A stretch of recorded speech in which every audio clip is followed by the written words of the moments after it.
নমস্কাৰ মৰমৰ ছাত্ৰ ছাত্ৰীসকল, আজি আমি দশম শ্ৰেণীৰ ক্লাছ 10ৰ 7 নম্বৰ চেপ্টাৰ ষ্টাৰ্ট কৰিম। আমি সিদিনা শেষ কৰিছিলোঁ হাতলৈকে শেষ কৰিছিলোঁ। আজি আমি ষ্টাৰ্ট কৰিম 8 নম্বৰটো। চোৱা, যদি এ আৰু বি বিন্দু দুটা স্থানাংক ক্ৰমে এ বিন্দুটি মান হয় আৰু বি বিন্দুটি মান হয়, তেন্তে পি বিন্দুৰ স্থানাংক নিৰ্ণয় কৰা যাতে এ পি মান হয় 3/7 এ বি আৰু পি বিন্দুটো ৰেখাখণ্ডত এ বিৰ ওপৰত থাকে। বুজিছা কি হৈছে? চাপোজ এইটো এটা ৰেখাখণ্ড ল'বা, চাপোজ এইটো এটা ৰেখাখণ্ড, এইটো এটা বি, মানে মাজত এটা এনেকৈ বাক কৰিছে, এইটো কি মাজত হ'ব পি, এইটো ওপৰত থাকিব গৈছে, এইটো ওপৰত ন, বুজিছে? এইটো পি ইয়াত যাব পৰা হৈ গ'ল। এতিয়া চোৱা, এতিয়া আমি অংক কৰিম। ইয়াতে কি হৈছে চোৱা, 8 নম্বৰটো গিভেন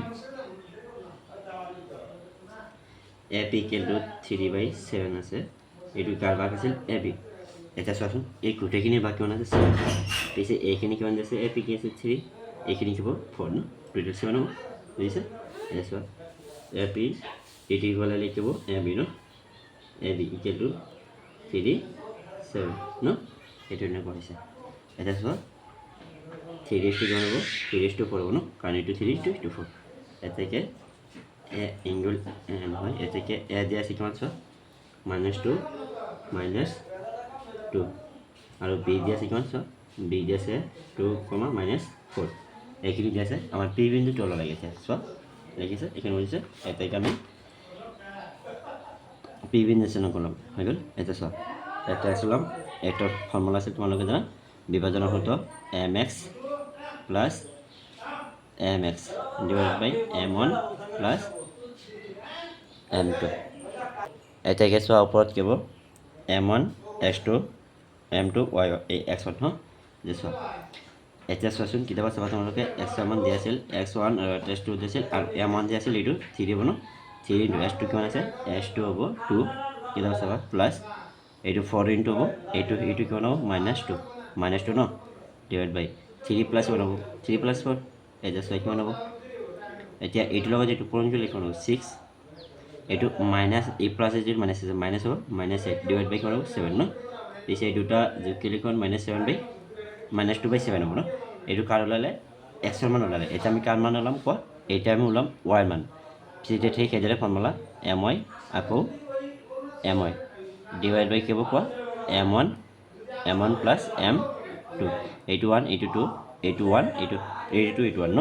এতিয়া y কিলো লিখা, এইটো 3 × y মান কিমান আছে চোৱাচোন, y2 আছে, কেতিয়াবা চাবা -4 আছে, -4 প্লাছ ন 4 × এতিয়া চোৱাচোন 1ৰ মান আছে -2, 1ৰ মান আছে -2।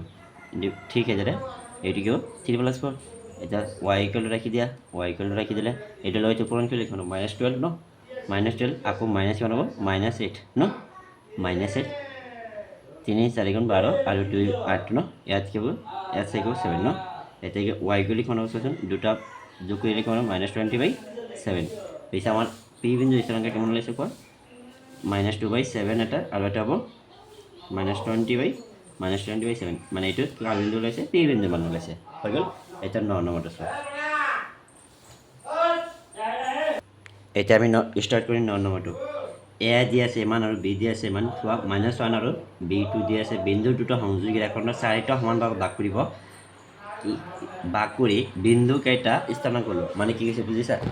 মানে 9 নম্বৰটো কৈছে, মানে এনেকুৱা এটা ৰেখাখণ্ড ল'বা, সেইটো ৰেখাখণ্ডক কেইটা ভাগত ভাগ কৰিব কৈছে? 4টা। এইটো চাপোজ এ বি ধৰিলা, মানে এটা ভাগ, দুটা ভাগ, তিনিটা ভাগ, তিনিটা দাঁড়ি দিলে কেইটা ভাগ হ'ব? এটা ভাগ, দুটা ভাগ, তিনিটা ভাগ, 4টা ভাগ ন। এতিয়া চোৱা, এইটো কি ধৰিবা? পি ধৰিবা, এইটো কি ধৰিবা? এইটো আৰ ধৰিবা ন। এতিয়া চোৱাচোন, আমাৰ গোটেইকেইটা ল'ব লাগিব। যদি এইটো কি ল'বা? এইটো 1, এইটো 1, এইটো 1, এইটো 1। এতিয়া চোৱাচোন, যদি আমি পি বিন্দু লওঁ, পিছে এইটো কি হ'ব? পি বিন্দু যদি লোৱা 1:2 কিমান হ'ব কোৱা? 1:2। এইফালে এটা, দুটা, তিনিটা, পিছে কিমান থাকিব? তিনিটা। যদি তুমি কিউ লোৱালে কি হ'ব কোৱা? কিউ ওলালে 2:2 হ'ব ন, কাৰণ এইফালে দুটা, সেইফালে দুটা, এইফালে দুটা, সেইফালে দুটা। যদি তুমি আৰু লোৱা, আৰু এইফালে কেইটা থাকিব? 3:1 ন। আমি যিকোনো এটা ওলাই দিম, তোমালোকে দুটা কৰিবা। পৰীক্ষাত আহিলে দুইটাই কৰিব লাগিব, বুজিছা? এতেকে চোৱা, গিভেন লিখা, আমি কোনটো ওলাম? পি বিন্দুটো ওলাই দিম হা। ঠিক আছে, এইটো ফৰ্মুলাত লিখি দিবা হা। 1 কিমান হ'ব 3 ন এতিয়া চোৱাচোন এক কিমান আছে এক কিতাপত আছে কিতাপত দিয়া আছিল কিবা মই কিতাপৰ পৰা লিখি আছোঁ চাবা মই কিতাপৰ পৰা লিখি আছোঁ -2 কিমান হ'ব -2 +2 আছিল আৰু b দিয়া আছে b2 দিয়া আছিল 2,8 এইটো দিয়া আছে এতিয়া তোমালোকে x মান আৰু y মান লৈ দিয়া এইটো ফৰ্মুলা মই ডাইৰেক্ট ফৰ্মুলা ইয়াত লিখি আছে মই ডাইৰেক্ট মান পাইছোঁ এতিয়া চোৱাচোন m1 মানে কি হ'ব ইয়াত কিমান আছে 1 ফাৰ্ষ্টটো কিমান 1 সৰি 1 ইনটু এতিয়া চোৱাচোন x2 হ'ব ন x2 কিমান আছে চোৱা x2 এইটো x2 কিমান হ'ব 2 প্লাছ ন এতিয়া কিমান আছে m2 কিমান আছে 3 ইনটু কিমান x1 কিমান আছে চোৱাচোন -2 ন -2 এতিয়া চোৱাচোন 1 প্লাছ কিমান হ'ব 3 ন 1 তলত 1 প্লাছ 3 এতিয়া চোৱাচোন 1 লগত 2 পূৰণ কৰিলে 2 এইটো প্লাছ দি দিয়া এতিয়া কিমান এইটোৰ লগত এইটো পূৰণ কৰিলে -6 ন তো কিমান হ'ব 4 এতিয়া চোৱাচোন এইটো মাইনাছৰ পৰা এইটো প্লাছ বাজিলে কিমান থাকিব -4 -4 বা কিমান হ'ব 4 এইটো কেঞ্চেল কৰিলে কিমান থাকিব -1 পিছে এইটো মান ওলাইছে 1 হৈ গ'ল এটা ঠিক সেইদৰে এইটো ফৰ্মুলা আকৌ লিখি মই y মানটো ওলাই দিছে 1 ইনটু ন m1 1 এতিয়া y2 কিমান আছে চোৱা y2 এইটো y2 কিমান 8 প্লাছ ঠিক আছে 3 m2 কিমান 3 এতিয়া এইটো কিমান আছে +2 আছে 2 ডিভাইড বাই কিমান হ'ব 1 + 3 ন y1 ইমান আছে এতিয়া চোৱা এইটোৰ লগত এইটো পূৰণ কৰিলে কিমান হ'ব 8 এইটোৰ লগত এইটো পূৰণ কৰিলে 6 ডিভাইড বাই কিমান হ'ব 7 এতিয়া চোৱাচোন এইটো পূৰণ কৰিলে কিমান হ'ব 14 দুটা যোগ কৰিলে 14 আৰু পিছে 2 ইয়াৰ ভিতৰত 7 বাৰ 2 ইয়াৰ ভিতৰত 2 বাৰ পিছে ইয়াত কিমান হ'ব পি বিন্দু স্থানাংক হ'ব -1,7/2 এইটো পি বিন্দু স্থানাংক হ'ব ঠিক সেইদৰে তোমালোকে কি ওলাবা এবাৰ আকৌ আৰ ওলাই দিবা এবাৰ ভালকৈ চাই লোৱা হৈ গ'ল এটা আমি 10 নম্বৰটো কৰিম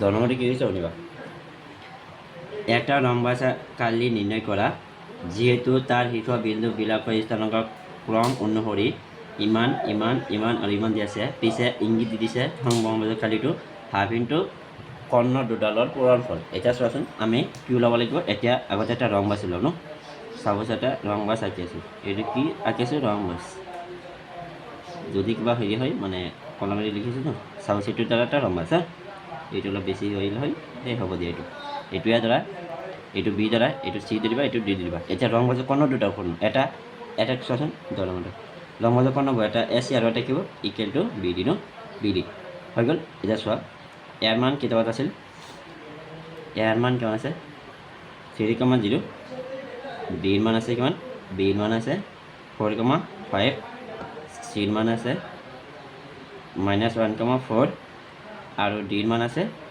-2,-1 এইখিনি আছে পিছে আমি কৰ্ণ দুটা ওলাব লাগিব ন কৰ্ণ এটা হ'ব এ চি ফৰ্মুলা ঠিক আগৰ নিচিনাই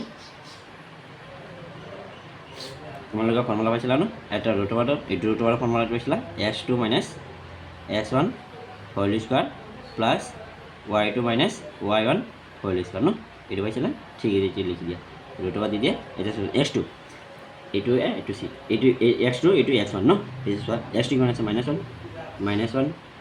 আকৌ মাইনাছ এইটো কি হ'ব 3 হোল স্কোৱাৰ প্লাছ এইটো y2 কিমান আছে 4 - 0 হোল স্কোৱাৰ এতিয়া চোৱাচোন এই দুটা যোগ কৰিলে কিমান হ'ব √4 -4 ন -4 আৰু এইটো হ'ব 4 স্কোৱাৰ ন এতিয়া চোৱা √4 এইটো 16 প্লাছ এইটো 16 হ'ব ন কাৰণ এইটো স্কোৱাৰ দিব 4 4 16 4 4 16 পিছে 2√8 2 4 গুণ এতিয়া চোৱাচোন 2 16 গুণ 32 এইটো 16 যোগ কৰিলে 32 হয় ন এতিয়া চোৱাচোন 16 কিমান 4 এইটো 2 ন ভালকৈ চাওক কাৰণ 16 বৰ্গ 4 আৰু √4 বৰ্গ নে সেইকাৰণে দি দিছে এতিয়া ঠিক আছে বি ডি চেম ফৰ্মুলা মই অংক কৰিছে চাওক এইটো s2 লিখি দিব s2 - s1 ফৰ্মুলাটো তোমালোকে লিখিবা plus y2 - y1 whole square এতিয়া চোৱা √4 s2 কিমান আছে এইটো s2 কোৱা -2 আকৌ -4 ন প্লাছ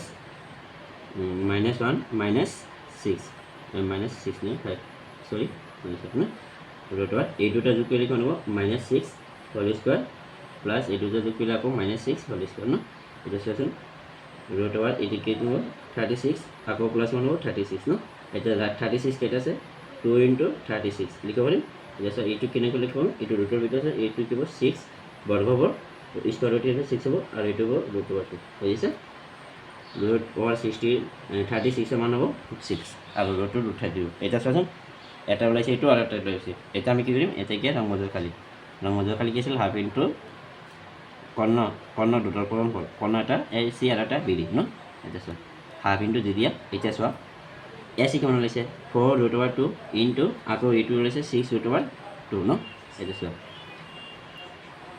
1/2 এতিয়া চোৱাচোন এইটো আৰু এইটো কিমানকৈ লিখিব হ'ব 24 ৰুট অভাৰ 2 হ'লে হৈ যাব ন কাৰণ কিয় কাৰণ স্কোৱাৰ দুটা হৈ যাব এতিয়া চোৱা এইটোৰ লগত এইটো কাটা দেখি লিখিব হ'ব কোৱা 12 ন তলাটো একো নাথাকে ইনটু স্কোৱাৰ ৰুট 2 কেঞ্চেল পিছে এইটোতে কিমান থাকিব চব এই বাদ 2 থাকিব ন 2 এইটোৰ লগত কিমানকৈ লিখিব হ'ব 24 বুজিছা এবাৰ বাকাই চাই লোৱা থেংক ইউ ছ মাছ এতিয়া তোমালোকে 11 নম্বৰটো আৰু 12 নম্বৰটো চোৱা 13 নম্বৰটো নালাগে পৰীক্ষাত 11 নম্বৰটো চোৱা কি কৈছিল মই ইয়াতে লিখি দি আছোঁ যদি এ মান আৰু বি মান সংযোগী ৰেখাৰ কাৰণে পি অনুপাতত 1:2 অনুপাতত ভাগ কৰে তেন্তে এইটো মান ওলোৱা আৰু কিমান মান নিৰ্ণয় কৰা বুজিছা এতিয়া চোৱাচোন কিমান কেতিয়াবা চাবা 11 নম্বৰটো M1 কিমান আছে M1 দি আছে 1 M2 দি আছে 2 আৰু সৰি এইটো 2 ইয়াৰ মান কিমান আছে ইয়াৰ মান আছে 3,2 আৰু বি দি আছে 5,1 এতিয়া এক্সৰ মান ওলোৱা আগতে হৈ গ'ল এতিয়া চোৱা mx ঠিক আছে mx প্লাছ mx ডিভাইড বাই m1 প্লাছ m2 এইটো 1 এইটো 2 এইটো 2 এইটো 1 ন এইটো চোৱা x ইকুৱেল টু m1 কিমান আছে 1 ইনটু x2 হ'ব এইটো 5 প্লাছ এইটো হ'ব m2 2 ইনটু 1 এইটো 1 হ'ব কোনটো কোৱা এইটো 1 হ'ব 3 ন 3 ডিভাইড বাই 1 প্লাছ কিমান হ'ব 2 x ইকুৱেল টু চোৱাচোন এইটোৰ লগত এইটো পূৰণ কৰিলে কিমান 5 প্লাছ 6 ডিভাইড বাই 3 ন তাৰপিছত 11 বাই কিমান হ'ব 11 বাই 3 এটা ওলাইছে 11 বাই 3 আৰু এটা কিমান ল'ব y equal to same direct লিখি দিয়া 1 ইনটু m1 y2 হ'ব 1 প্লাছ m2 কিমান আছে 2 ইনটু y1 হ'ব 2 ডিভাইডেড বাই 1 প্লাছ কিমান হ'ব 2 হৈ গ'ল বুজিছা 1 1 এগুণ 1 আৰু দুটাৰ 4 ইমান কিমান হ'ব 3 পিছে 5 বাই কিমান হ'ব 5 বাই 3 ন এতিয়া এটাকে আমি কি কৰিম এইটো মানে এইটো ইকুৱেশ্যন যে আছিল আমি বিন্দু দুটা পাই গৈছোঁ এইটো ইকুৱেশ্যনত পেলাই দিম এইটো ইকুৱেশ্যনত পেলাই দিলে তোমালোকে বাকী এইটো পাৰিবা এইটো তোমালোকক সময় দিম হা কৰিবা এইটো কি আছিল 3x minus 18y plus k equal to 0 এতিয়া চোৱা 3 ইনটু x মান কিমান ওলাইছে 11 বাই 3 ন মাইনাছ 18 ইনটু y মান কিমান ওলাইছে 5 বাই 3 প্লাছ k ইকুৱেল টু 0 এতিয়া এবাৰ চাই লোৱা 3 কেঞ্চেল 3 ইয়াৰ ভিতৰত কিমান পাছ 6 বাৰ পিছত থাকিব কিমান 11 মাইনাছ এইটোৰ লগত এইটো পূৰণ কৰিলে কিমান হ'ব 6 5 গুণ 30 প্লাছ k ইকুৱেল টু 0 ন এতিয়া চোৱা এইটোৰ পৰা এইটো মাইনাছ বাতিল কিমান থাকিব -19 নেকি -19 ইকুৱেল টু যদি k টু ইকুৱেল হ'লে কি হ'ব -k -19 কেঞ্চেল পিছে কি হ'ব k ইকুৱেল টু -9 প্লাছ 19 দিব ইয়াত চোৱাচোন প্লাছ 19 ক'ত আছে এইটো 19 আছে হৈ গ'ল চ' আজিৰ পৰা এইটো হয় চেপ্টাৰ আৰু আমি চেপ্টাৰটো কোনটো ষ্টাৰ্ট কৰিম তোমালোকে কমেণ্টত কৰিবা আৰু আজি এইখিনিলৈ থাকক আৰু 12 নম্বৰটো হোমৱৰ্ক কৰিবা thank you so' much like কৰিবা কমেণ্ট কৰিবা আৰু শ্বেয়াৰ কৰিবা এবাৰ ভালকৈ চাই লোৱা এবাৰ ভালকৈ চাই লোৱা এইটো আকৌ চাই লোৱা তাৰপিছত এইখিনি চাই লোৱা হৈ গ'ল